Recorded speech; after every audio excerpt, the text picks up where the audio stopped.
Dogs are often referred to as man's best friend, but some women feel an even closer bond with their pets. For those who have missed the boat as far as children are concerned or chose not to have them, dogs are like surrogate kids to be lavished with treats as well as love and affection. Since Jo Good adopted her bulldog Matilda, she's become besotted. So we sent her off to meet some fellow pooch pamperers who are absolutely dotty about their dogs.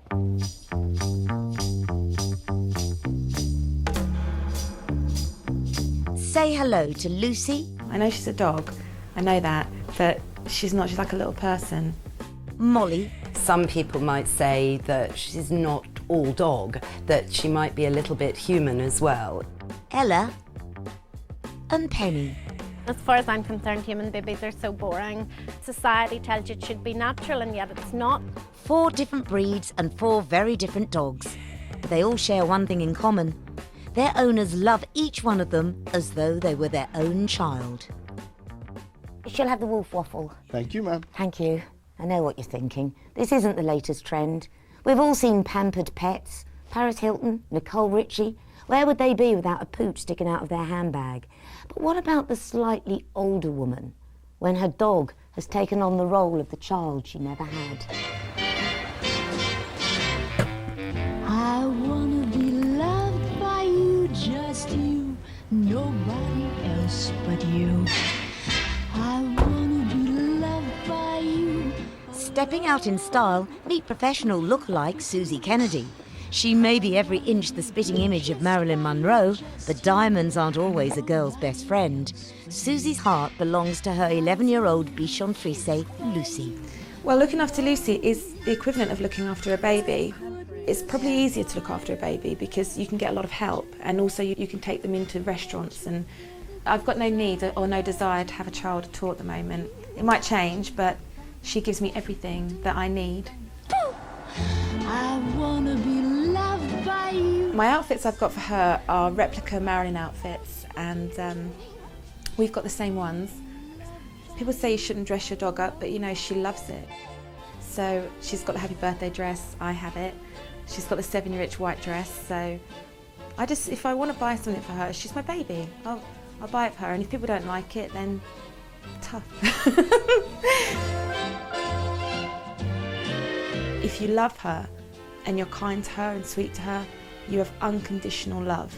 And if you can find that in a human, let me have the recipe, because I've only ever found it in dogs. It's completely unconditional love. I was going to get her stuffed. I know that sounds really sick, but then I saw some stuffed dogs and I thought, oh no. And then I've heard that they get the ashes and they can turn it into a ring or a piece of jewellery. And I think that I'm going to do that, because then at least that I'll have her there every day, but I don't want to think about it really. I tend to like to think that if she dies, she'll go up to heaven and meet the real Marilyn Monroe, and Marilyn Monroe look after her for me. Oh, if you're not a dog lover, this must seem a bit OTT. I mean, how much time and money can you spend on a dog? I adopted Matilda 4 months ago, and she's taken over my home and my life. But I'm a single woman, I can adapt. What if you're a young couple? Well, that's exactly the position Emma Courtney and her partner Rob found themselves in. 2 years ago, they won £130,000 on a TV game show.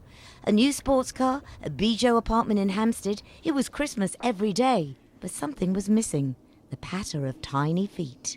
Well, my mother for the last sort of 3 or 4 years has been phoning on a weekly basis, asking when we're going to get married and have some babies and some grandchildren for her. So I did actually phone her when we had made this big decision in our lives and say, we're going to have children, you know, we're doing it. And she was ecstatic, and I said, Mum, you do realise they're baby dogs? Who let the dogs out? She was disgusted and goes about telling all her friends that if and when the time happens that I do have children, the litter of puppies will come out of me. Emma runs a PR company from home.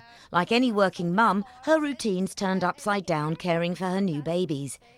It's actually not Courtney Consulting Towers anymore. It's actually their bedroom. Like any good parents, boundaries are important. We decided early on that, of course, the girls were never going to get into our bed. As you can see, that rule is not terribly well followed. Like any mother of means, Emma has a nanny to mind her girls.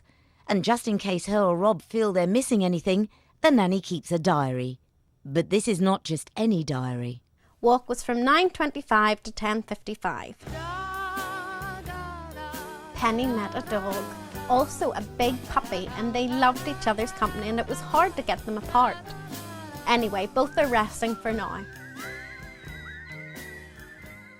Often it's a struggle to fit it all in. Career, travel, family, children, and let's face it, you can't have it all. So when time runs out, you no longer have a choice. You focus your nurturing instinct on something else, and often it's the dog. Hello, come on in. Anna got her mini bull terrier Molly 7 years ago, and the pair quickly became inseparable. Anna, like me, is one of those older women for whom kids just didn't happen.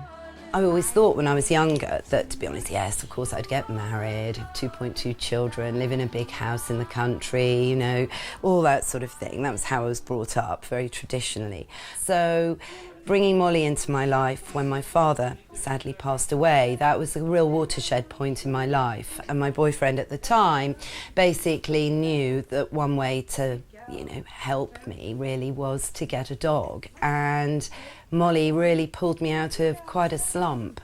Unfortunately, Anna's total love for Molly began to push her boyfriend Mike out of her life. I was far more interested really in spending time with Molly. So Mike increasingly felt left out. And I think, yeah, that drove him to looking elsewhere and, you know, we went our separate ways. Over. It's like something from the deepest bottom part of your stomach that you can't really describe, of deep, deep love. Do you know, I've a confession to make.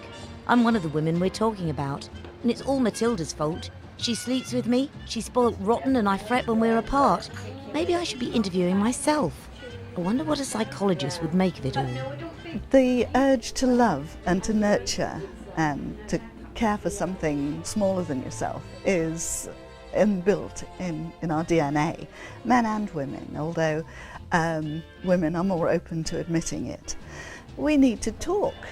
We could either talk to dolls, as we did when we were a child. When you're a grown woman, dressing dolls isn't necessarily acceptable, but dressing a living doll is maybe slightly more acceptable. So no kids, plus too old for Barbie, plus mothering in our genes equals pampered pooches. But let's face it, you either get the dog thing or you don't. It's a bit like being in a secret society. Well, I'm happy to be a member, and I think quite a few others are too. I wanna be loved by you. The deedly deedly deedly dum. Boop boopy doop. It's not just girls who want to paint their doggies' toenails, you know. I'd love to have a go. And no, I am not barking. Seriously though, if you'd like to see some family photos taken by those dog owners, go to our website. I'll remind you of the address of that in just a moment. But first, let's have a quick look at what's coming up on next week's show.